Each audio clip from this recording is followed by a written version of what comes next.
கடந்த டிசம்பரில் அமெரிக்காவால் தடை விதிக்கப்பட்ட மாரிவெக்ஸ் கப்பல் முன்னதாக ஈரானிய எண்ணெயை இந்தியாவிற்கு கொண்டு சென்றிருந்தது. திங்களன்று ஈரானிய துறைமுகம் ஒன்றிற்கு செல்ல முயன்றதன் மூலம் அக்கப்பல் தற்போதைய முற்றுகையை மீறியதாக கூறி அமெரிக்காவின் தாக்குதலுக்கு உள்ளாகியது. எண்ணெய் கப்பலை அமெரிக்கா தாக்கியதில் கப்பலில் தீ விபத்து ஏற்பட்டதை தொடர்ந்து எங்கள் கப்பலின் இயந்திர அறையில் ஏவுகணை தாக்கியுள்ளது. கப்பலின் அடிப்பகுதியில் ஓட்டை விழுந்துள்ளது. மொத்தம் 24 பணியாளர்கள் உள்ளனர். அனைவரும் இந்தியர்கள். தயவு செய்து விரைவாக உதவுங்கள். எங்களுக்கு உடனடி உதவி தேவை என்று அவசர உதவி கேட்டு அழைப்பு விடுத்தனர்.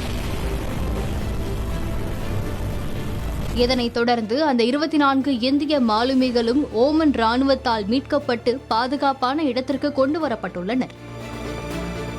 இந்த சம்பவம் குறித்து அமெரிக்க மத்திய கட்டளை மையம் திங்களன்று வெளியிட்ட அறிக்கையில் அமெரிக்க படைகளின் உத்தரவுகளை கடைபிடிக்க தவறியதை தொடர்ந்து USS ஆப்ரஹாம் லிங்கன் கப்பலிலிருந்து புறப்பட்ட F-18 ரக போர் விமானம் ஒன்று மாரிவெக்ஸ் கப்பலின் மீது துல்லியமாக தாக்கும் ஏவுகணை அல்லது குண்டு ஒன்றை வீசியதாக தெரிவித்துள்ளது. மேலும் அந்த கப்பல் செயலிழக்க செய்யப்பட்டதாகவும் அது இனி ஈரானை நோக்கி செல்லவில்லை என்றும் சென்காம் குறிப்பிட்டுள்ளது. அமெரிக்க படைகளின் அறிவுறுத்தல்களுக்கு கப்பல் ஊழியர்கள் இணங்க தவறியதை தொடர்ந்து இந்த தாக்குதல் நடந்ததாகவும் முற்றுகையை மீறியதாக கூறப்படும் குற்றச்சாட்டின் பேரில் செயலிழந்த 7வது கப்பல் மாரிவெக்ஸ் என்றும் சென்காம் கூறியுள்ளது.